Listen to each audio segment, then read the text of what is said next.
Brandon, how's it going? Welcome to the Expert Circle podcast. It's great to have you on. Yeah. So, Brandon, your business is low impact forestry um, and tree service. You guys are in I don't want to get this wrong, in the Whidbey Island up in Washington. You guys are right there next to like Anacortes, and that's a beautiful area there. Uh, yeah. Tell me about life up that way. Yeah, very beautiful area. Have you always lived up there? How did you get started in the tree care business? I know you do some logging too. Really interested in hearing about that. And yeah, educating me on the logging world. That's super fun to get a glimpse into, some of these worlds that you wouldn't normally, get to know about. I haven't always been up here on the island. Uh, I was born in Minnesota. I did some time in the active duty army, and then I was stationed down in Tacoma, south of Seattle. Lived down there for a while. Um, Bounced around a lot of different industries, primarily just heavy industrial industries after the army, and I got into some tree work back around, oh geez, about a decade ago, and had the opportunity on the job for uh, landslide drilling. For, we did a lot of clearing on hillsides, and I got involved in the tree work, and then became the primary. I was a foreman on the drilling side, but also became the primary tree guy, and it just kind of spiraled out of control from there, I guess you could say. And then in 2020, I had the opportunity to move up north here, to leave the city. I didn't grow up in a big city. It wasn't comfortable there. So I had the opportunity to move up here, and up here less than, I'd say, an hour and a half from the Canadian border on an island. And I came up here and didn't really know what I was doing. I didn't start the business in 2020. I kind of bounced around again, just different. I worked for a dirt work company, still doing chainsaw work for them, and didn't really know what I was doing as far like what the plan was, kind of going day to day. But I still had it in me I really wanted to own my own business, set my own schedule, and work in the tree world. Yeah, I didn't know exactly what that meant at the time, but as I got more familiar with my surroundings here on Whidbey Island, driving around, exploring the island, it's a big island, I realized there was a need here that wasn't necessarily being met. It's not that there's not tree trimming or tree service companies here, because there are. There's many larger businesses than even myself, and I just saw a need for a different kind of logging and forestry, something that was more future minded. And that isn't to say that logging isn't future minded, but I saw that um, there was more need on the logging side of the business for uh, working with small forest landowners, which in Washington state means you own a certain amount of acreage or less. So let's say the neighbor I'm working for down the road, he owns 22 acres, and it's not something a large logging company would have come in and done, because there wasn't a lot of profit on Hmm. the large as far as the trees coming down. So I found, after traveling this island, that there is a need for a different kind of logging that primarily thinning, pre-commercial thin, but more forest health kind of thing. So a lot of the way you look at a forest is, no matter what you do, it's a decision. If you leave it, you don't do anything, that's a decision. Whereas if you log it, that's also a decision. And I'm trying to find the middle ground to where every impact that this company has in the woods, generations of woodsmen, because I really enjoy so the motto of the company is forestry for the future. The whole point is that I want future generations to be able to continue working in the woods, because it's had a great impact on my life. It's what I love doing. I mean, it's become a bit of an obsession, and so my goal is to ensure that future generations of young men can go out into the woods and make a living that way. And so that Mm. means I have to do things a little differently and make sure that forests in my surrounding area are healthy and can continue to grow. And as the cycle comes up, the next generations have the ability to do what I'm doing. So future proofing and kind of sustainability kind of hand in hand, for you. Yeah, and Yeah. I do residential tree service too, which is different. I'd say I do about 50-50 right now, logging and residential tree. And so So with for the residential, residential tree, are you having clients that are just doing thinning or are some of these, I know that you can get your land designated as farmland if you're a tree grower. And so you plant your trees and let them grow for 30 years and then you cut them down and you're a farmer. There's all sorts of tax benefits from that. So do all of these property owners that you service utilize that? Do you know much about that? And do not a lot of them do that. A lot of it's for forest, just they want their forest healthy, right? There's been a couple where it's been a long-term planning, long-term forestry plan to thin certain areas and get things growing properly for, I mean, I won't be alive at the point where it's harvested again, but that's not the point. I mean, the point is that, I make it healthy now, somebody else gets to work it later, and we keep the cycle going. With the residential tree stuff, it's a little different. I primarily do removals and pruning. Um, Sometimes, there's a tree close to the house and somebody's just not comfortable with it, and they want it completely gone, disappeared, and I'll do that. Sometimes the tree just needs to be pruned or trimmed to keep it healthy, and I'll do that too. A lot of the times I'm doing that on the weekends because logging takes up a lot more time. But I mean, I've had my fun in the woods. I'm a timber feller by trade, and I'll continue to be, but I know that I'm not going to retire as a timber feller because of the mechanization of the industry. So I've kind of made the company a little bit more diverse.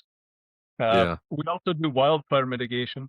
Um, that's something I'm pushing here on the island, wildfire mitigation. I'm trying to position myself as the primary contact, and I've done some jobs with the Washington State DNR on the island. They have a cost share program that makes it a little cheaper for homeowners to have me come in and do a prescribed thinning and uh, all the things that are in line with wildfire mitigation. So So what there's does mitigation look like up there? Is that like a clearance area around the home or dead brush underneath the trees, throughout the forest or both? it's kind of a stepped and progressive thing, and so you create defensible spaces near the home. You thin certain trees in the next zone and get the dead brush out and reduce the fuel loads. And then in a further out zone, you do a little bit more thinning and you trim limbs, ladder fuels, what it's called, so that when a fire starts, it stays on the ground instead of climbing up into the canopy and burning everything. Is there any government budget for that, to do that like across different forestry areas, and how do you get contracts for that if so? There is. The state of Washington will put out those contracts. Sometimes the ones I've seen recently are too far away for me to consider, and sometimes too large for me. I'm a sole proprietor, single operator. It's just me. Um, I do work with other single operators, but at the end of the day, it is just me out there. So what Um, does that mean, Brandon? So you're like out logging with huge trees. How do you move these things around? Is that a dumb question? so I purchased a piece of equipment last year. I've purchased equipment before. This is my first new piece of equipment, brand new. I purchased a 45 horsepower compact tractor from Bobcat, and I have a skid winch. It's like uh, goes on the back. It's PTO powered. It goes on the back of the tractor, and it turns the tractor into a skidder, a log skidder, and that's what I use to move these trees. Um, it's incredibly powerful. It's incredibly compact, and it works for me right now. I will eventually buy a proper skidder, log skidder, but at the time, I'm doing I'm doing smaller things. Um, we're not. Well, there is sequoia and redwood coming up next month, but for the time being, what I have works, and Sure. it's it fits in line with the whole like low impact forestry is what we're trying to do is Were less you ground. renting? Were you But renting before when you needed something, or? sometimes I would rent. Um, Sometimes I had the wrong piece of equipment early on.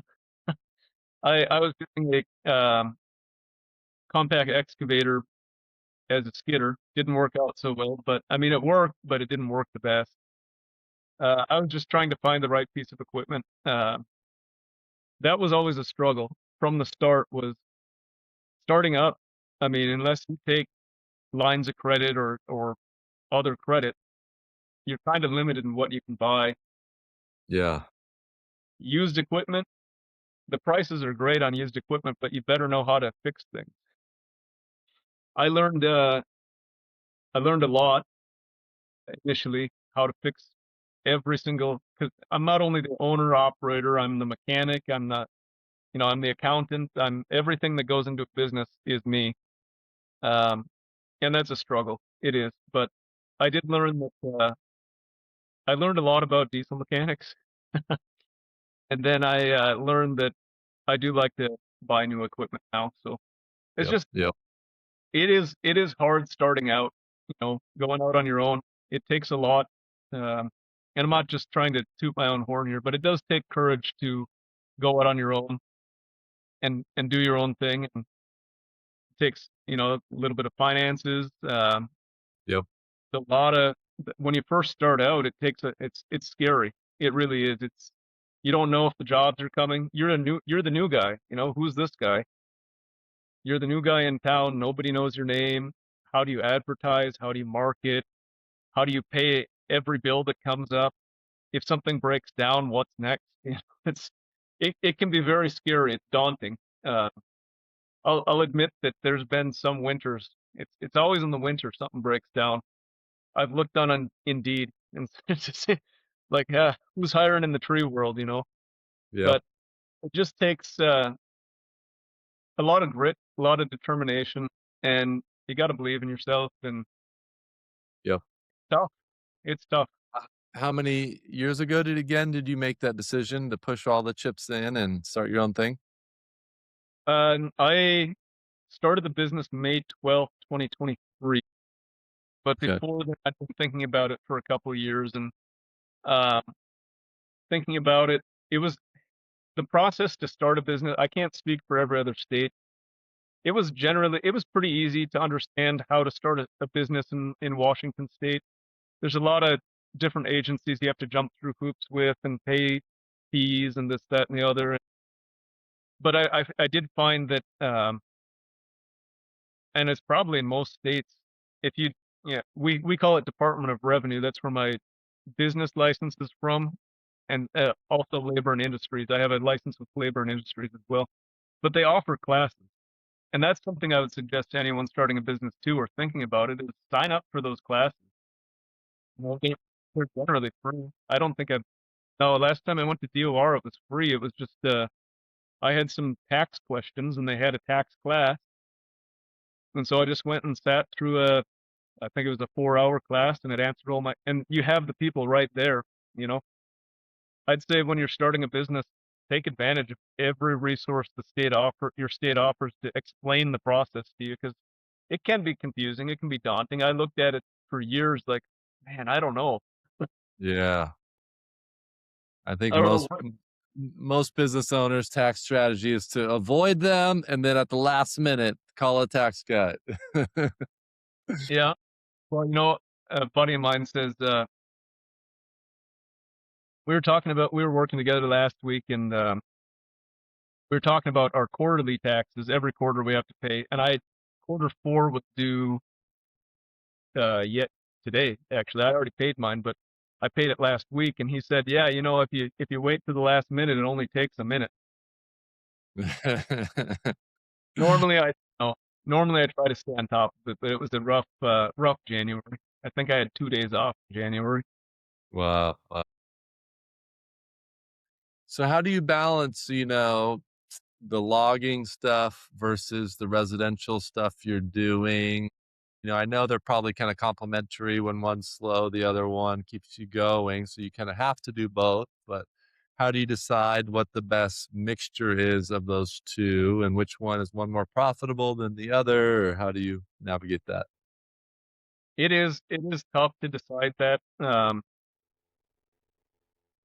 I still haven't quite figured it out. I mean, so the residential tree stuff, it's quicker typically.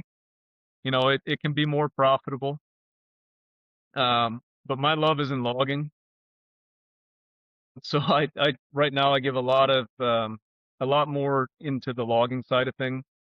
Eventually I won't be able to climb anymore. I've had a hip replacement. I got almost crushed by a tree in 2020.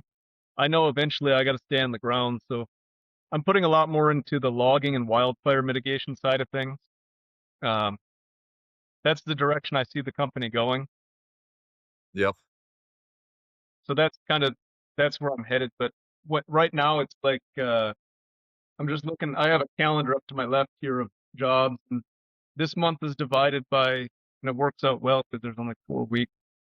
2 weeks of logging, 1 week on logging, 1 week on residential, 1 week on log. It's an alternating schedule right now. Yep. Uh, I'm not sure if I like that yet. I'll find out at the end of this month. Sure. Um, it's hard to. It is it's working with trees one way or another, but it's a different way of doing things. So it's a little jarring at times to move back and forth.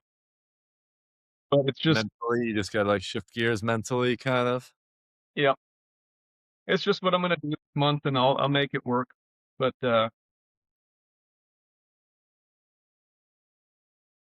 Yeah. Yeah, are there seasons where you get more logging versus, or is it seasonal, some of those, or no? it I'd prefer to log out here in the summer when the ground's dry. Mhm. Uh, but I've had this pre-commercial thin going on for about 2 months now, and now it's moved. Well, that's the other side. The other thing is logging requires a lot more permitting than residential tree work, and so I've had this thing going on for a couple months now. I'm wrapping it up soon here, but uh, I had to permit. Yeah. I'm also the lead permitter, so I have to do all that. I have to work with DNR to permit certain jobs, and Yep. now that they're all permitted and ready to go, it's just on to the next permit, on to the next permit. Yep. You learn it over time. The first one, just like starting a business, the first time I had to it's called a forest practice application. The first time I had to do an FPA, it was daunting, but again, the state agencies, they want you to do things right, and if you pester them enough, they'll help you do them right. So Yep. Yep. Um, doing your taxes, doing permits, like that's some real, and felling big trees, that you got a lot of responsibility and a lot of real man shit right there. yeah, Yeah. a lot of business. Everyone, I thought the same way too when I first started the business. This is going to be sweet. I'm going to be in charge of my schedule. And when you start out the way I do, you don't think about initially the fact that you're going to go to work. Yep. You're going to work how many ever hours a day you can. You're going to come home and it's not over. Yep. It's just, that's the reality that a lot of new business owners may not see, is that at the end of the workday, if you have guys, your guys might go home, but you're going to Yeah. come home. You're going to keep working off the clock. Yeah. So it's that's a tough thing, is finding a balance between your life and your work. and you probably got to price accordingly so that you give yourself time to do all that administrative stuff. And yeah, Yeah, initially, I didn't do that very well. I'll admit that. I didn't really think about all that, and then it was, up till 10, 11, 12 at night doing paperwork, and then up again at 4 or 5 in the morning to get out the door, yeah, and then, weekends aren't normally free, and it's so I think the new business, think about that balance, especially if you have a family. You can't, be married, you know, when you got kids.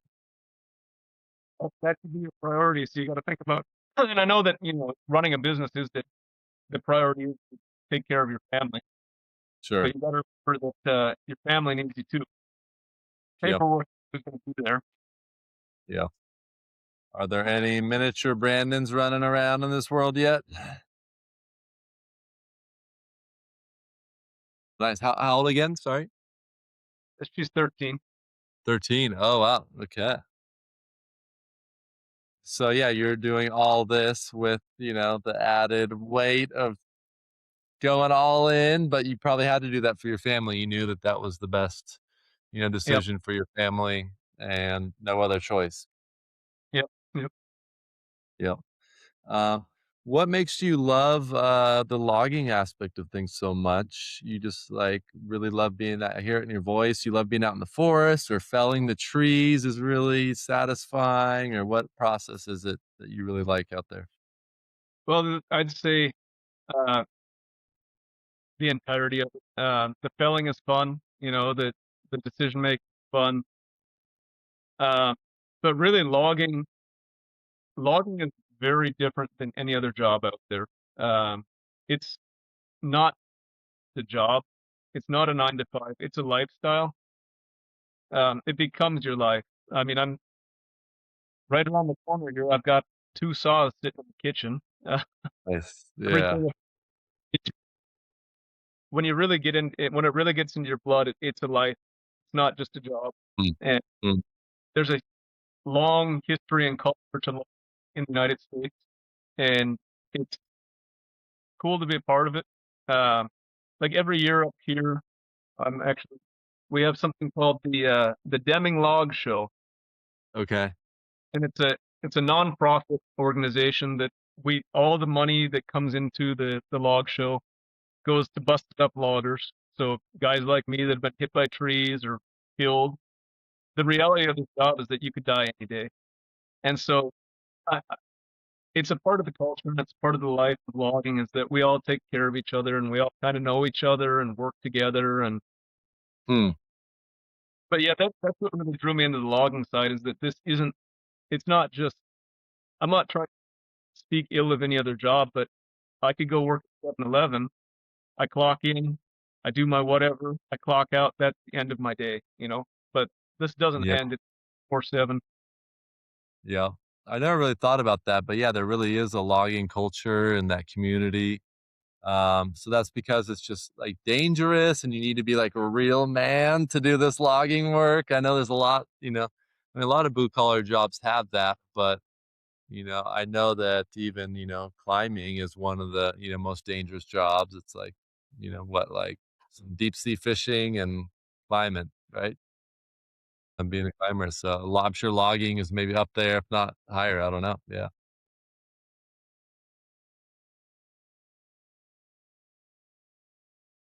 Yeah. So there that you guys do have, like it's like a rock star level status, if you're like, being in like a biker gang or something. Yeah, it kinda I mean, it's diminished over the years, especially since the '80s and '90s. Public opinion kinda turned on the logging world, but, we keep on going because what else can we do? America needs timber, and we provide it, so Yep, yep.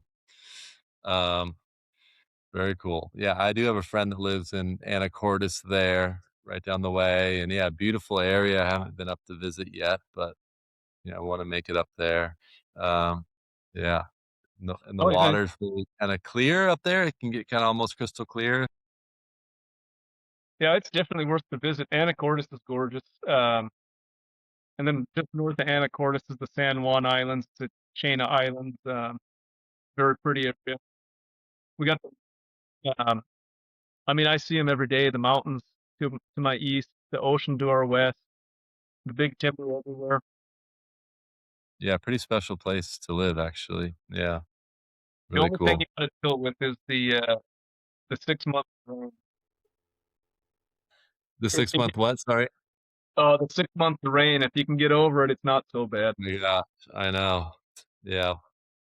Yeah, that's probably why it's so green. So how do you deal with, working when it's rainy? Is that, you know, possible even, or you just those are family days? If it's raining, you just deal with it. Come Yeah, prepared. You do your yeah, job. The only thing that really stops it's both so logging or tree service. We get a lot of high events when it's excuse me, when it's super windy. You slow down that day. yeah, Yeah, I usually try. You, it's better to stay out of the woods during the wind events, but I admittedly, I was in the yeah, woods a couple of days, but you can't do any hand cutting, or you shouldn't do any hand cutting in high wind events, and you don't want to yeah. be climbing in a high wind event. I've done that too, yeah.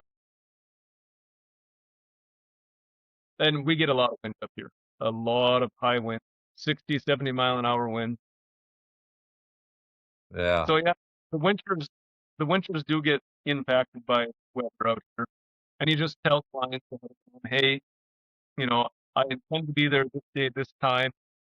If there's a weather event that prevents me from being there, I'll get a hold of you. But and Well, every, everybody up here understands because we all live. But yeah, yeah. So the high wind events, you're doing a lot of thinning to kind of protect the trees. Do the trees fall over if they're not thinned properly? um, or stand for the conditions in the area, we have some pretty nasty soil here on the island, so we do get a lot of tip overs and trees that crack and break, and so that's comes into the winter is also a big time for emergency work, tree service, residential stuff. Yep, Uh, it's like being on call all winter, essentially. You never know when that call is going to come in. yep. Uh, So have you thought of, hiring a couple other, some grounds guys or another climber? What's your thought process on, being a solo YOLO? so I did. My first year, I had a guy, um, groundsman. That's a little convoluted. Um, so he was not a good fit, and I ended up firing him. We'll just put it that way. It didn't work out. I learned that was a lesson learned in the first year is that you got to be very careful who you bring on because some people are I forget the analogy, but some people want to help row the boat and some people want to captain. And you got to be sure who you're bringing on. And this was a rower that wanted to be captain, you know, and so it was stressful. Um, and then the other side of that is that when you do hire people, at least in Washington State, I'm sure it's similar throughout the country, but labor and industries regulates, insurance. If you're going to hire somebody, you got to think about insurance, unemployment. You have to think of, I, I'd love to hire. That's my goal eventually is to be able to hire, but I want to be able, independent contracting can be tough. It's feast or famine, and so I don't want to put someone in the position where 1 month we're doing great, you're getting paid really well, and then the next month, hey, sorry, jobs aren't. That's just daunting. It's kind of scary. It's like I want to be able to provide a good. That's another goal of the company is when hired or when hiring to be able to provide a salary or Yep, a good pay rate to young men that want to start families or have families and want to provide for them. yep, So I don't. It scares me to put someone in the position like, you know, what if I can't and you've got a family or you want to start a family or I that scares me. Um, but I yep, got lucky this year. I got pretty lucky, and I got lucky. I met a guy last summer, operates the same way I do, single operator, and we got on really well. And now we're just back and forth. Hey, can you help me this week on this job? Back, and it works out. It works out really well. So um, I think as the Pretty cool. years as the years tick by and I get more recognition in the market, I will hire. Yeah. When it gets to the point where I have too many jobs, then it's time to hire. Yeah, you almost have to, increase your prices enough again to be able to have some, yeah, money set aside to help your guys out in the slow months and, you know, another thing, when that time comes, I'm hiring some people for my marketing agency and I hired some people recently and same thing, like I'd done this previously, um, where I have them do this Myers-Briggs personality profile test. And, you can even just ask like ChatGPT and be like, "Hey, I'm hiring some, a grounds guy for my tree trimming, company. What's the best personality profile?" In list of order for someone that's like a little bit crazy that wants to be a tree trimmer, work a logger. They can't be too risk averse, but I need them to be meticulous and detail oriented because safety is important too. And like, so you could have people possibly, and then you can know whether they're, want to lead or whether they're going to be, you know, um, actually do another test with our guys, which is called human design. So it's based on astrology, but I found it to be, really good indicator of people's kind of personalities too. Um, and so, yeah, there's generators, which are the people that, will do the daily tasks and be in the trenches and like do the work. And then I'm a projector. So I can see the big picture from A to Z, stuff, but I need to partner with someone who's the like generator in the trenches person. So yeah, those two for me have been really helpful to, make sure that, because someone might have experience with something, but it still might not be their natural fit for a job. They might not enjoy it even, so, uh, yeah. So when the time comes, yeah, And it definitely takes a different type of personality to work in this world. yeah, Yeah, yeah. I But bet. I've met all kinds of guys working in the tree world, and it takes. I think if nothing else, it just takes a little bit of thinking, raw physicality, and the ability to embrace embrace the suck. That makes sense. Like it if it's raining out, miserable, cold, I'd like a guy that shows up and says, "Man, it doesn't get any better than this," and then just goes to work. Ooh. Okay, embrace the suck. What other type of, things have you taken from your time in the service that have, helped you create a culture, whatever, translate into what you do?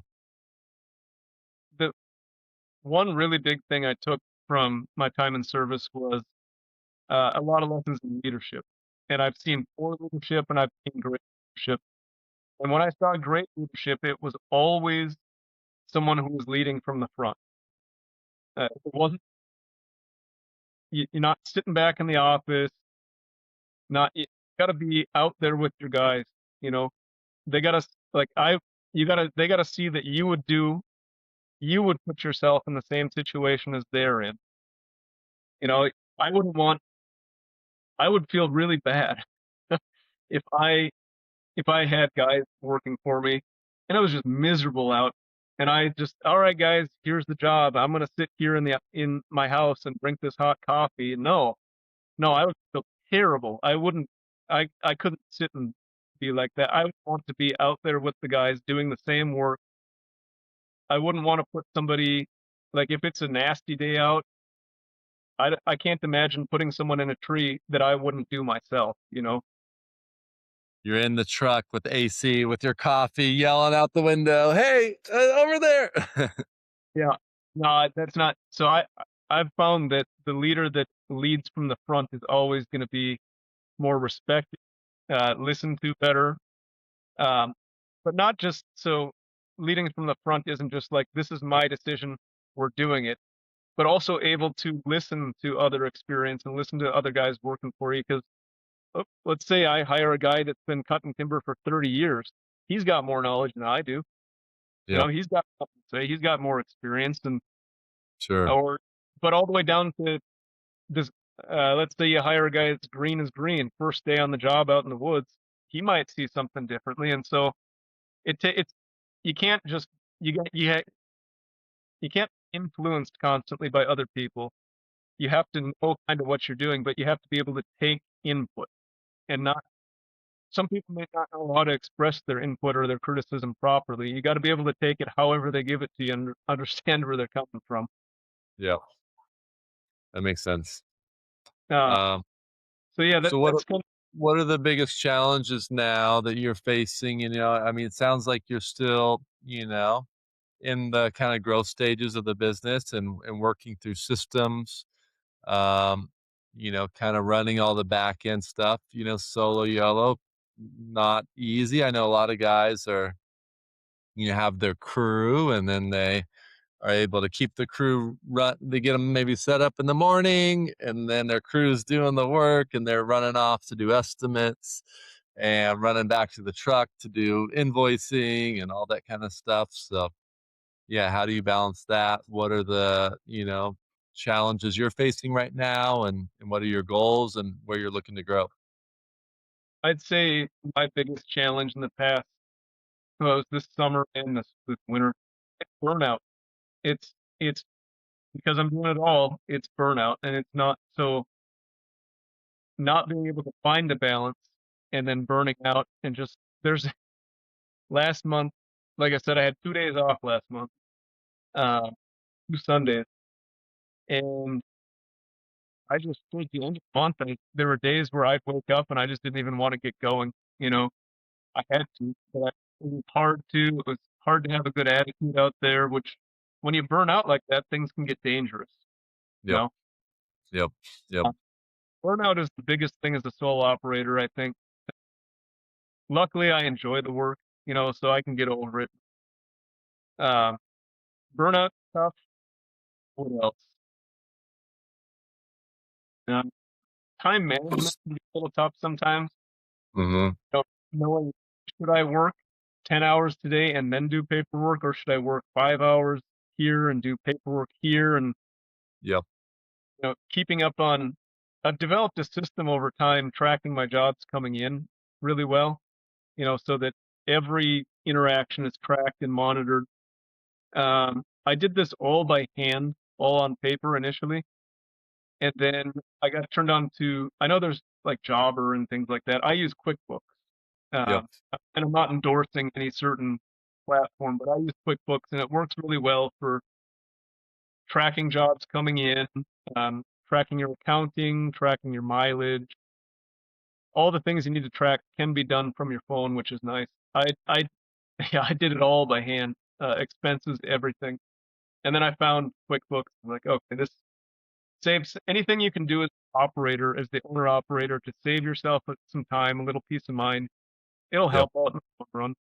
And yeah, I Yep. mean, I think I pay like 35 bucks a month for QuickBooks, and it's been worth it. Yep. Then So the the next, next stage for you growing the business is, I mean, getting maybe some more jobs to where you can get, a couple, climbers and ground guys, and then you're able to do some of the work, and then the work's still happening while you're, doing some of that invoicing and estimates and all that kind of stuff. Is that maybe one of the next levels? that would be the next level, yeah. Is because I mean, right now I'm booked out all the way through February, part of March. Yep. Um, I don't anticipate it slowing down. I Sure. just, and I've since the first job, I've tracked in a spreadsheet every single job, every aspect of it, Yep. profit, revenue, all that stuff, so I can look back and say, okay, this is when it's going to get slow. Yep. Statistic. But if you had 3, 2 or 3 other guys on the crew, maybe you can do that February job in whatever, a week, and then you can get more jobs, right? Oh Yeah, yeah, yeah. Yeah, yeah, Yeah, it's finding that balance because you don't want. I found that getting booked too far out can impact your ability to, but it is scary when you're faced, like when I first started, you're facing down, you finish your job for the week and you're like, well, what's next?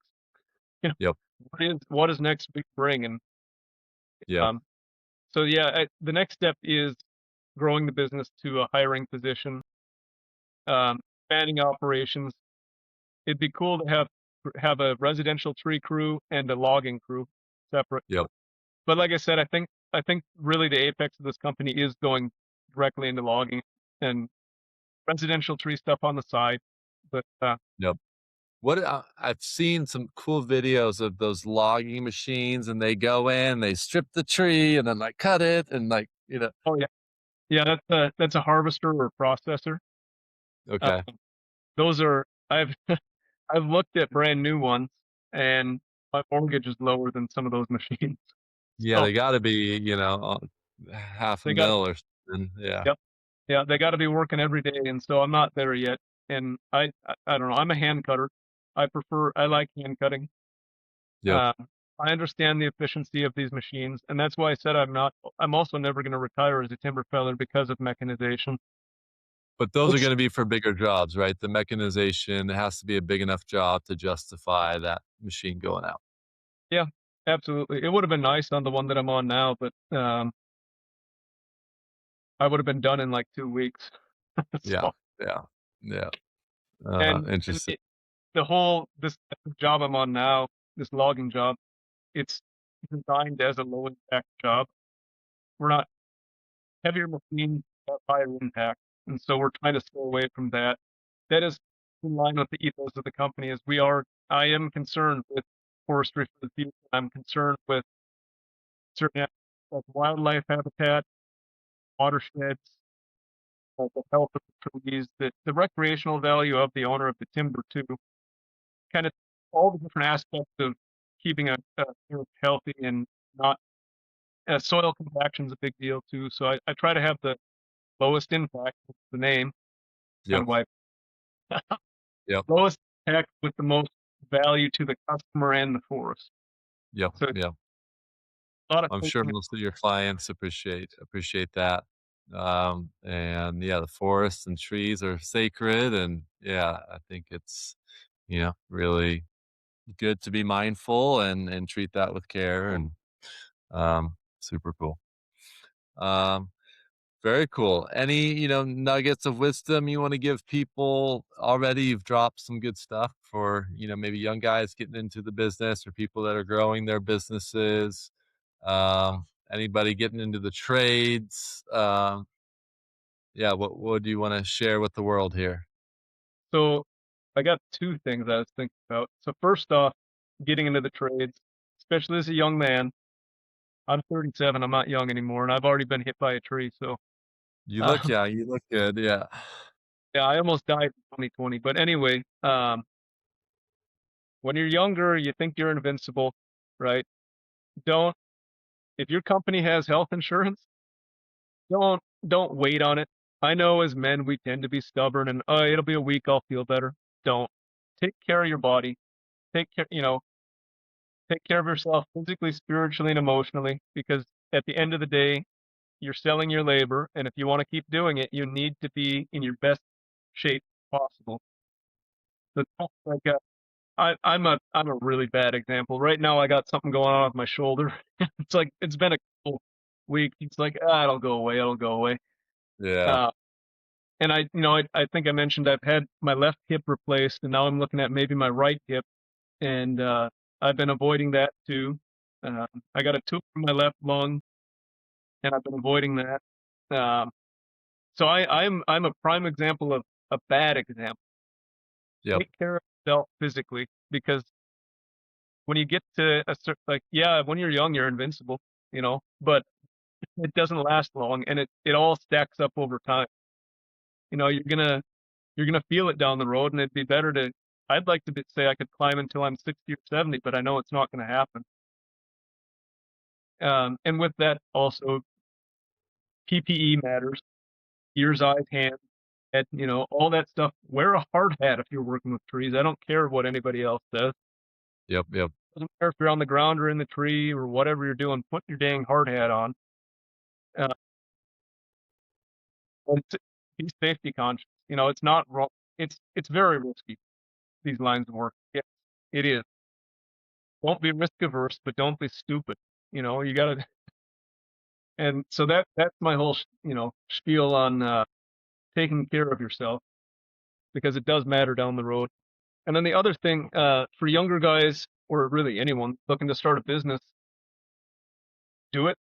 Just do it. Um, but you got to know ahead of time a couple things. I have a book here, not a book, it's my 3-ring binder. And so I update this every year, and I track my annual, quarterly, monthly, and weekly costs. So I know that every year I'm gonna spend so much on licensing, website, registration, insurance, these things. You add all that up, you divide it by how many ever months you anticipate to operate through the year, so you know your annual, how much you need to make in a year. So you have that cost covered. And then what I did is, once I figured that out, my annuals, I multiplied it by 3, so that I know I've got it, and then I got more, because there's always, you turn your back and there's going to be a new fee out there, a new permit, a new license. Yeah. Quarterlies are a little different, because that's just, for us out here, we collect sales tax from the customer. We're just the middleman giving the sales tax to the state. So yep. I don't, but monthlies also is like, how much insurance do you have? How much fuel do you have to pay for? What equipment or incidentals or software, vehicle maintenance, whatever. It's just really, it helps when you start to think of, even before you start to think about these things, and think about how much we like to think about how much we're going to make, but what we should be thinking about is how much it costs to be in business. If we want to sustain over the years, we have to know how much it's going to cost on a weekly basis, labor's a part too, monthly basis, yearly basis, so that we can set ourselves up for success, and not be scrambling when that registration comes up on that big chip truck, or that insurance payment comes up. You don't want to be working to pay for your equipment. You want to be working to take care of yourself and your family and your community. So yeah, Yep. when I first started, I was just feeding my equipment. That's all I was doing, That, I think that kills a lot of businesses, when you don't see the benefit of what you're doing, because you're not pricing things right, you're bidding low, you're not. That's another. That's, sorry to ramble here, but the last thing too is, if you're in the tree world, or trades in general, is to know your market, who you're trying to sell services to, and to know your when you know your costs, you know what you should be bidding. And bidding is tricky. You don't want to be the cheapest guy in town. When you're starting out, you can't be the most expensive guy in town. You got to find the middle. And knowing your costs helps you know how to bid properly. Hmm. Yeah, that's huge. And a lot of it comes, from like self-love, right? You're saying take care of your body, to price enough as a business owner to be able to make a profit, and know your worth. You have to know the inputs and costs. So it might not be fun to sit down and look at all the costs, but should be fun, right? Because now we're able to know how much we should charge, and we're going to be able to make a profit or not make a profit. And so that should be a really fun thing, is to look at the costs so that we can charge accordingly, right? So yeah, it's huge. Well, I guess, part of it, professional education. Keep on track with it. Always be looking to learn more about your job. Even if you've been doing it for 30 years, there's something new to learn. Uh, like so I'm a master logger with the Washington Contract Loggers Association, and we have to do professional education every year. Stay on top of it. You want to be if you want to succeed, you need to be at the top of knowledge in your job. You can show anyone with a chainsaw can show up and cut a tree down. They might not do it right, but Yeah. you want to know you want to be able to provide the best of the best to those that you're working for. You don't want to just, you know, yeah, that tree looks a little off. Let's just cut it down. Well, maybe it needed something else. Maybe so. I'd say, oh, yeah, take care of your body, take care of your business, and take your brain. Make sure that your knowledge is, make it's a hobby of mine. I've got just to my right here. I've got a two bookshelves of just tree stuff. It's be involved in. You kind of have to get obsessed with your trade and learn as much as possible. What goes into becoming a master logger? So you have to own a logging business is the first stipulation.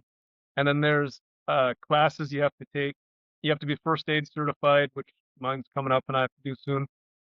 Get your first aid certs, keep up on those, and then you join the association and you take it's 32 hours, 30, 32 hours of professional development per year.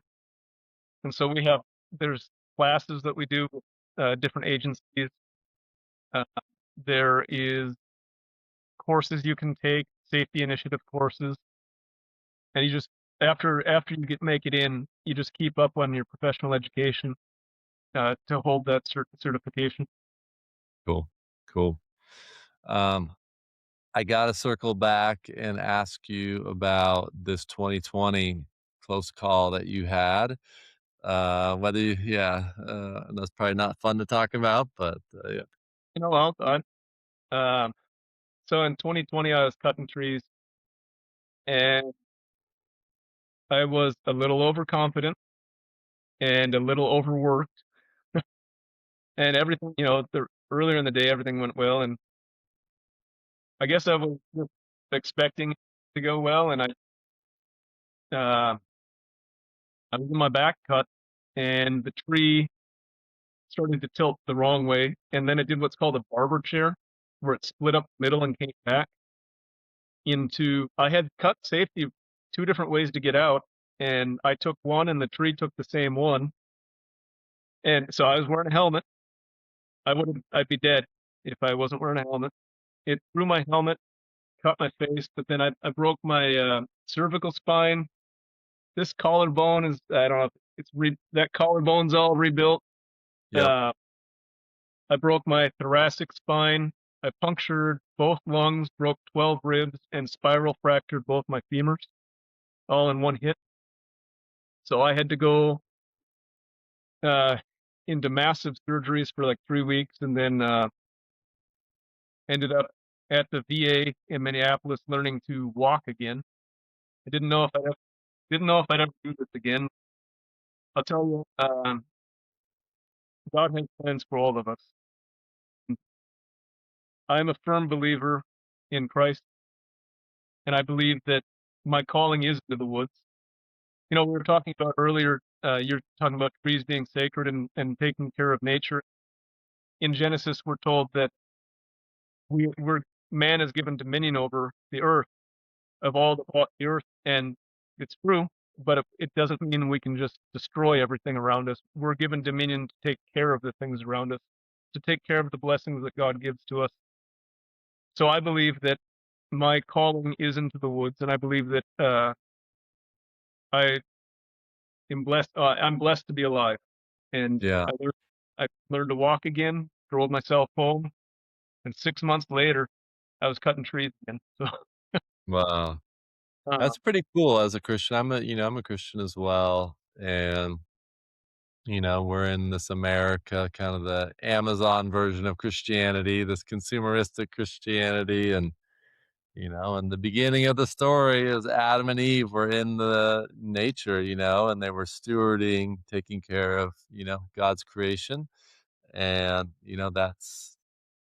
I think probably where we feel closest and most connected to God and most connected with, how we were, meant to live. So that's cool that you have that awareness and that you have that calling and mission.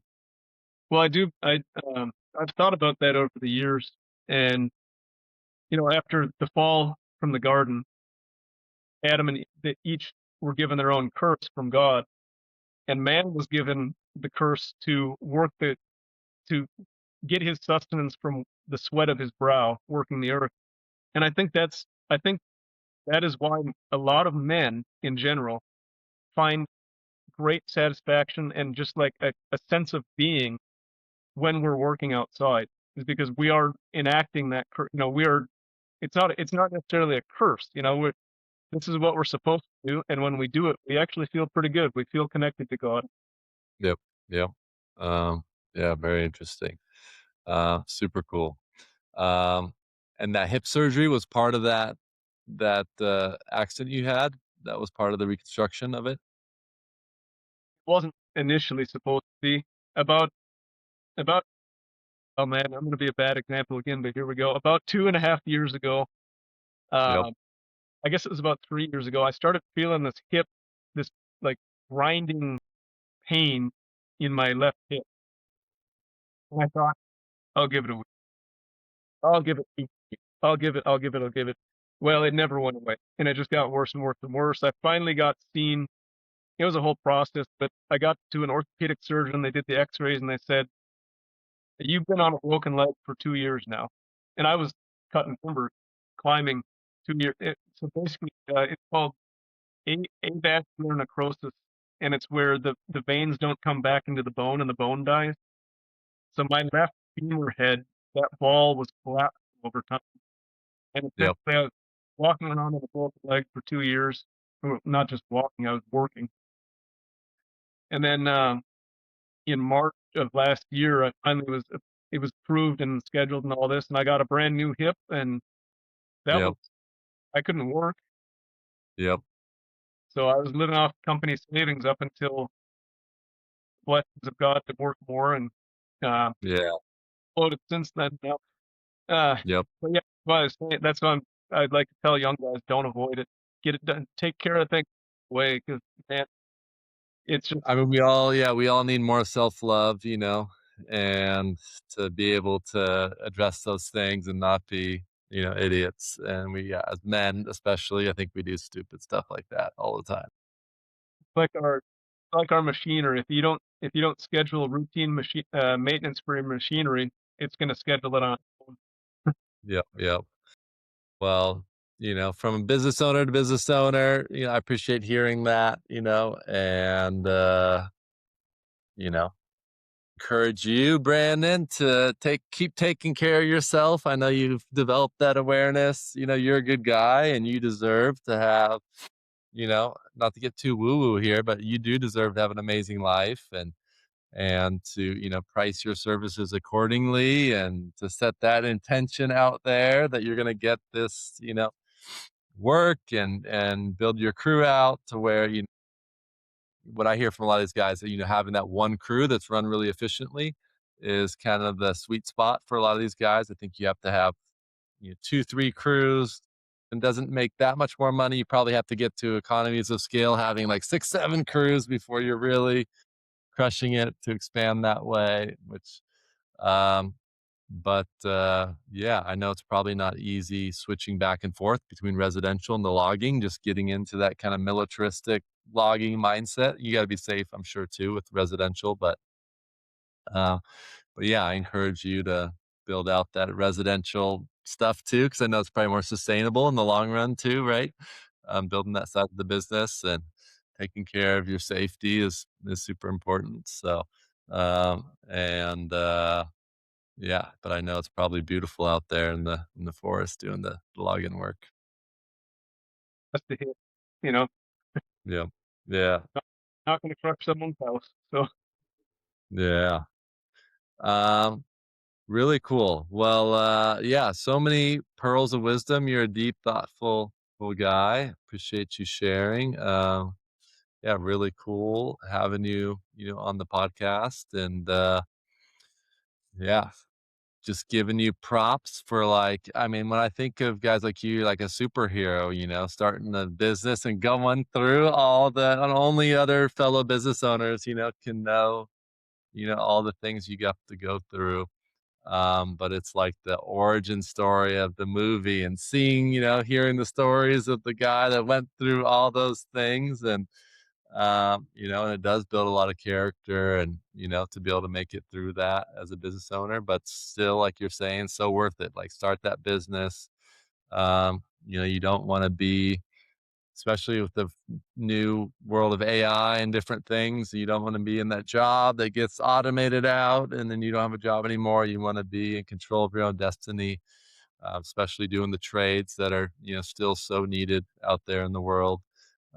So yeah, big props to you for, you know, doing, I mean, I want to say thank you for your service and, and cutting these trees and doing this logging. Cause that is you know, a really necessary thing that we need. We all, as Americans are, um, taking, you know, advantage of what you're doing and you're providing that service and it takes a lot of courage to do that. So, um, yeah, thanks for what you do. Thank you. Thanks for having me on. Okay, cool. See you, Brandon. And, yeah, if you need amazing, thoughtful, awesome guy in the I wanna get your name of your island. Yeah, I usually call the area Anacortes, but Whidbey Island, low impact forest and tree. Low impact forest and tree.com. Is your website active?